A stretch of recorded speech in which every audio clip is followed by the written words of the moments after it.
année, oui, on a à nouveau organisé un atelier avec les enfants en modifiant un petit peu la donne, c'est-à-dire qu'il y a 23 enfants qui viennent du Sud. Ils ont voyagé toute une nuit pour venir nous rejoindre. Ils ont commencé hier après-midi. Et 11 enfants d'un centre de Tizi Ouzou, le centre Malo, ça, et qui participent également à cet atelier avec leurs éducatrices. Vous êtes 4, je crois. 3 éducatrices d'un côté. En tout, il y a 7 adultes. Et notre projet, c'est de faire un dessin animé à partir d'une légende kabyle, avec ses prolongements dans le présent, c'est-à-dire les rituels que ça a généré, puisque maintenant, bon, la légende, ça appartient plus à la culture et au folklore, mais donc il y a des rituels qui se perpétuent. C'est la légende d'Anzar.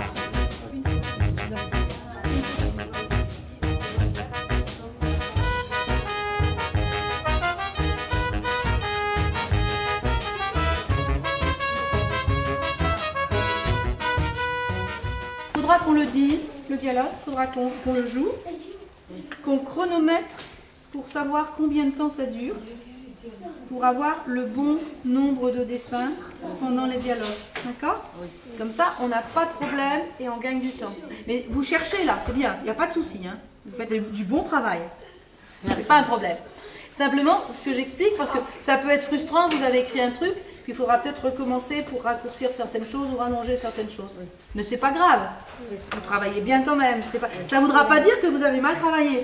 Ça voudra dire qu'il faut qu'on arrive à ce que ça tombe bien, à ce que ça corresponde complètement les images et les paroles. D'accord? Ah oui, j'arrive. C'est un projet qui est amené à avoir des répercussions, dans la mesure où ce qu'on a réalisé l'année dernière, je l'ai montré dans des festivals à l'étranger, et je compte bien recommencer. Donc ces enfants sont aussi quelque part les ambassadeurs de la culture amazigh. Et donc ils ont plein d'idées, effectivement, tous les groupes, il y a 3 tables là. Et hier, nous avons fait un brainstorming où chaque table a proposé des idées.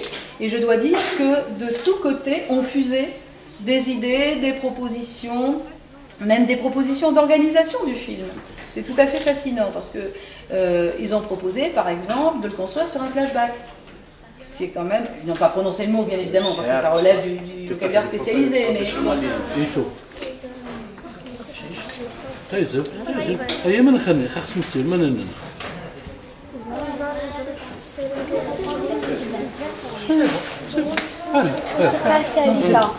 La seule limite que je me pose, c'est de ne pas trop utiliser l'informatique dans la mesure où mon but, c'est de donner aussi aux enseignants des outils qu'ils puissent utiliser dans leur classe. Or, toutes les écoles ne sont pas pourvues d'ordinateurs.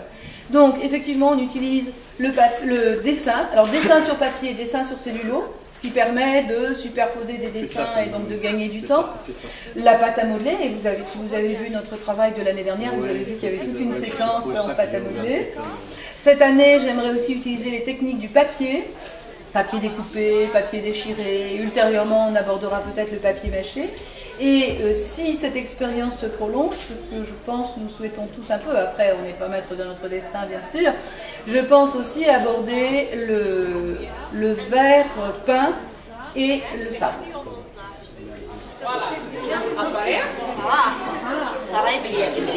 En tant que spécialiste de la philosophie de l'éducation et du cinéma, je peux vous dire que introduire l'animation à l'école, ça a plein de fonctions.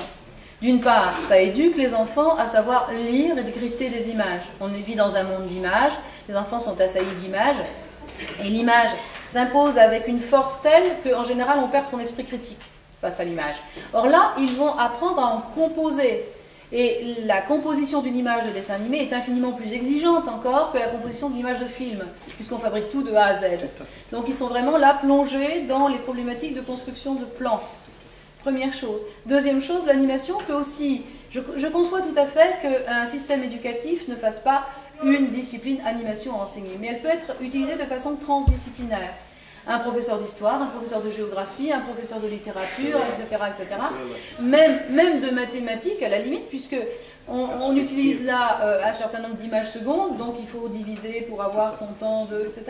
Donc ça peut très bien faire l'objet d'un projet transdisciplinaire dans une école. Ce sont les enfants qui ont, à partir de l'idée lancée par le professeur, bien sûr, qui ont écrit l'histoire, qui ont pensé les dessins et qui ont réalisé le tout. Seul le montage a été exclusivement réalisé par les élèves. Merci beaucoup, ça a été magnifique. Merci aux enfants, merci à leurs éducateurs et professeurs. Ça a été une expérience artistique, une expérience pédagogique, une expérience humaine absolument fantastique. Merci Anne-Marie pour cette amplitude de présenté.